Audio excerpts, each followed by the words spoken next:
서울시가 다 묶여 있긴 하지만 아파트만 제한을 두는 거고요. 이번 이제 부동산 규제가 나오고 나서 아파트 갭 투자를 못 하셨던 분들 같은 경우로 눈을 돌리는 분들도 꽤 있겠죠. 그러면 이제 실제 투자할 때 조금 주의해야 할 점이 있어요. 뭐냐면요.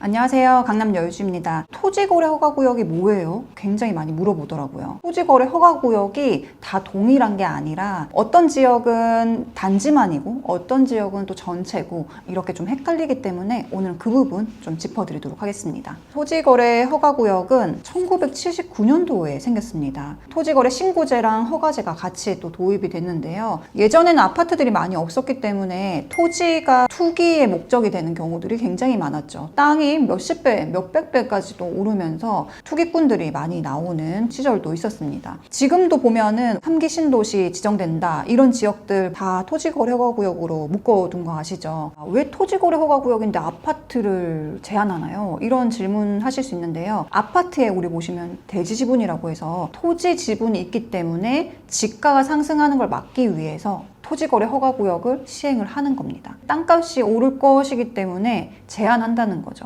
여기 토지거래 허가구역 지정 현황인데요. 지정 구분을 보면은 강남 서초 자연녹지지역, 재건축 14개 아파트, 그 다음에 공공재개발, 신속통합기획, 주요 재건축 단지, 여의도 압구정, 목동, 성수전략구역 이런 곳들이 있죠. 보시면은 부동산 규제에 나왔던 토지거래 허가구역뿐만 아니라 이렇게 재개발, 재건축되는 곳이라던가 공공재개발, 그 다음에 택지 이런 곳들이 묶이게 되는 겁니다. 2025년 10월 16일 전에는 이 전체 면적의 27.3% 정도 토지거래 허가구역으로 묶여 있었는데 10월 15일 날 지금 발표를 하면서 이제는 서울시 전체가 토지거래 허가구역 묶여서 100%가 토어제 지역으로 바뀌었습니다. 토지거래 허가구역도 종류가 4가지 정도로 나눠집니다. 첫 번째는 지역 전체를 하는 경우, 이번처럼 서울 전체를 하는 경우도 있고 강남 3구, 용산구 이렇게 지정하는 경우도 있고 동만 지정하는 경우도 있죠. 두 번째는 주요 재건축 단지들을 지정을 했었습니다. 여의도라던가 목동 재건축 이런 단지들을 토지거래 허가 받아서 실거주하는 사람들만 들어와라 이렇게 지정을 했었고요. 세 번째는 신속통합기획이 나오게 되면서 신속통합기획, 공공재개발, 모아타운 이런 구역들을 토지거래 허가구역으로 묶어버립니다. 빌라를 대상으로 하는 거죠. 그래서 지역 전체를 묶는 경우는 대부분 아파트를 묶는 경우고요. 주요 재건축 단지도 아파트라고 보시면 되고 3번은 빌라를 묶는 경우라고 보시면 됩니다. 4번 같은 경우는 공공택지개발지구 등을 묶는 건데요. 요건 토지를 얘기를 하는 거죠. 아파트를 묶느냐 또 빌라를 묶느냐 토지를 묶느냐 이렇게 나눠져 있습니다. 10월 16일부터 지정되는 조정대상 지역 투기과열지구 플러스 토지거래 허가구역으로 이 초록 색깔들이 모두 다 지정이 됐습니다. 서울 전역이 지정이 됐고요. 광명부터 일부 주요 경기도까지 토지거래 허가구역 지정이 됐어요. 여기 지정된 곳들은 아파트와 아파트 한 개가 포함된 연립 다세대 주택입니다. 조금 헷갈리시면 안 되는 게 일반 빌라 같은 경우는 포함이 안 되는 거고 한개동이 포함돼서 같이 있는 낮은 연립들 있잖아요. 그런 경우만 포함이 되는 겁니다. 토지거래 허가구역이 지정되면 어떻게 해야 되냐면 실거주 가능한 사람들만 허가받고 매수를 할 수가 있고 2년간 실거주 의무가 생기고요. 취득하고 나서 바로 입주를 해야 됩니다. 토지거래 허가구역을 만약에 승인받았다가 실거주를 의무를 위반한다 이럴 경우에는 이행강제금이나 허가 취소가 떨어지게 됩니다. 이렇게 되지 않도록 좀 주의를 해야겠죠. 파란색으로 친 부분은 기존에 주요 재건축 단지들이 묶여 있었잖아요. 이 부분들을 얘기를 하는 겁니다. 기존에 있는 거와 별도로 전체 아파트에 대해서 묶었다라는 얘기를 한 거고요. 재건축 단지 기존에 어디가 있었는지 빠르게 볼게요. 이제 압구정, 여의도, 또 목동, 성수 이런 구역들은 이번에 지정되기 전에도 토지거래 허가를 받아서 실거주 하실 수 있는 분만 매수가 가능했었습니다. 즉 이렇게 토지거래 허가구역을 지정된 곳들은 매수한 다음에 전세를 놓거나 할 수가 없고요. 갭 투자 자체가 안 되고 실거주하는 분들만 살 수 있게 이제 바꿨었죠. 사실 토지거래 허가구역을 이렇게 지정한 이유는 실거주자들한테는 사게 해주되 전세를 활용해서 투자로 사는 사람들은 사지 못하게 하려고 이렇게 만든 건데요. 토지거래 허가구역 한다고 가격이 안 오른 게 아니잖아요. 우리 압구정이나 여의도,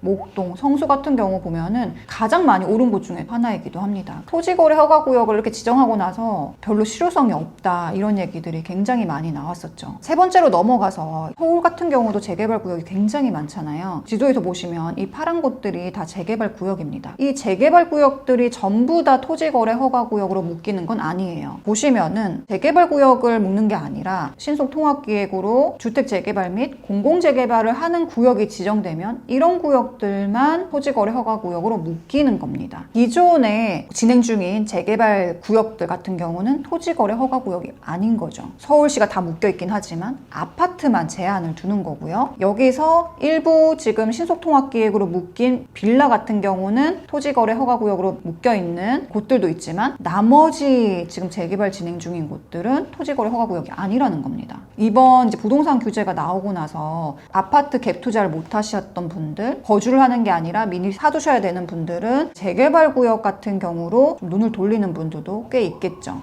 여기 오른쪽에 보시면은 서울 전체가 이렇게 토지거래 허가구역으로 묶여 있는데 진한 부분들은 기존에 묶여 있던 곳입니다. 그래서 여기도 보면은 아파트가 묶인 이제 목동이나 여의도도 있고 크게 묶여 있는 곳은 지금 광명 이제 3기 신도시 때문에 묶인 토지가 또 묶여 있는 거고 이런 식으로 토지냐 빌라냐 아파트냐 이게 모두가 섞여 있다라고 보시면 되겠습니다. 이 얘기를 드리는 이유는요. 이 토지거래 허가구역 중에서 어떤 게 해당하는지를 이제 알아야 된다는 거죠. 첫 번째는 해당 지역이 토지거래 허가구역인지 아닌지를 판단을 합니다. 지금 서울이 묶였고요. 경기도에서도 일부만 묶였으니까 구청 같은 경우는 또 안 묶여 있잖아요. 이런 구역들은 내가 지금 토지거래 허가구역으로 승인받고 실거주하지 않아도 매수가 가능한 지역 이거가 판단이 돼야 된다는 겁니다. 그 다음에 또 해당 지역 내에서도 아파트냐 빌라냐 오피스텔이냐 상품에 따라 다르죠. 서울 같은 경우는 아파트는 지금 제한이 있기 때문에 무조건 실거주 하시는 분만 들어갈 수 있다는 거. 빌라 같은 경우는 전부 다 토지거래 허가를 받아야 되는 게 아니라 신속통합이나 모아타운이나 공공재개발처럼 구역이 지정된 구역들만 토지거래 허가구역으로 승인을 받아야 된다는 거. 그럼 나머지 재개발 구역 같은 경우는 토지거래 허가가 아니라는 점. 요 판단을 해야 되고요. 이제 세 번째는 오피스텔 같은 경우는 토지거래 허가구역이 아니죠. 그래서 지금 서울 같은 경우도 굉장히 고가 아파트들 많잖아요. 뭐 시그니엘이라던가 이런 구역들은 아파트로 분류가 안 되다 보니까 토지거래 허가를 받지 않고도 매수가 가능합니다. 세 번째는 기존의 신속통합이나 재개발로 지정된 곳들은 승인을 받아야 되지만 앞으로 하는 구역들은 아직 지정되지 않은 곳들도 있다. 이 정도까지 알고 계시면 되겠습니다. 그럼 토지거래 허가구역이 또 바뀔 수도 있는데 어디서 확인을 하냐면요. 호갱노노 사이트를 보면은 이 토지거래 허가구역을 확인을 할 수가 있어요. 이 정책 부분이 있습니다. 이 정책 부분을 눌러서 우리 토지거래 허가구역을 누르면 확인이 가능해요. 지금 보라색으로 된 곳들은 토지거래 허가를 받아서 무조건 실거주만 가능한데 아파트만 해당한다. 나머지는 이렇게 구역 지정되어 있는 곳들의 빌라들은 허가를 받아야 되지만 아닌 곳들은 살 수가 있다. 입주권 같은 경우는 살 수 있다 라고 보시면 되겠습니다. 규제도 확인할 수 있거든요. 여기 보시면 투기가열지구 아까 보라색이랑 같이 묶였으니까 동일한데요. 앞으로는 토지거래 허가랑 또 다르게 갈 수 있거든요. 규제 지역이 더 늘어나면 이 호갱노노에서 규제 지역, 토지거래 허가구역 이렇게 같이 확인하시면 되겠습니다. 그러면 이제 실제 투자할 때 조금 주의할 점이 있어요. 뭐냐면요. 아마 해보신 분들은 아시겠지만 토지거래 허가구역인 곳을 매수하거나 매도할 때 구청의 토지거래 허가구역의 승인을 받아야 돼요. 그래서 보통은 어떻게 하냐면 부동산 계약서를 먼저 쓰고요. 토지거래 허가 승인을 받는 절차를 받기로 하는 거죠. 계약서와 함께 구청의 승인을 받습니다. 자, 이때는 토지거래 허가구역 승인이 나지 않으면 계약금을 돌려준다라던가 이런 뭐 특약을 넣기도 합니다. 자, 두 번째는 일부는 승인이 거절될 수도 있고요. 진행을 하면서 임차인이 있는 경우에는 임차인과 협조가 안 되면 당연히 불가하겠죠. 매수할 때는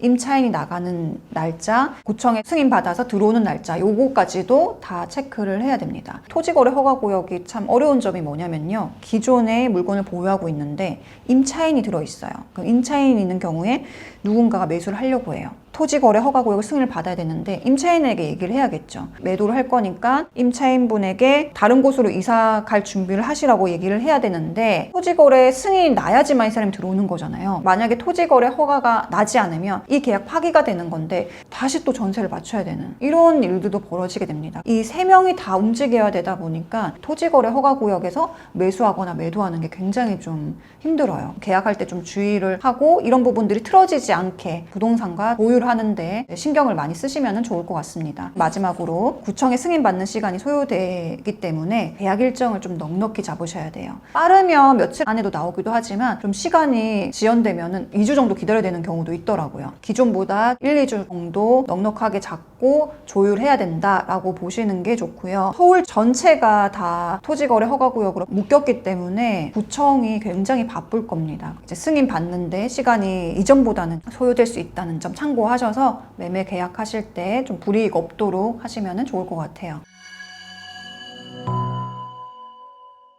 이럴 때일수록 여러분들 정확하게 토지거래 허가구역 묶였으니까 안 사야지 이게 아니라 내 상황에서 살 수 있는 방법들을 알아보셔야 되는 거겠죠. 토지거래 허가구역으로 아파트는 다 묶였기 때문에 아파트를 사신다고 하면 실거주할 수 있는지 이 요건을 따져서 매수 전략을 짜야 되고요. 만약에 입주권이라던가 좀 재개발 구역이라던가 토지거래 허가구역으로 묶이지 않은 곳들 위주로 살 수 있는 여력들이 있는지 이런 부분들을 한번 살펴봐야 될 것 같습니다.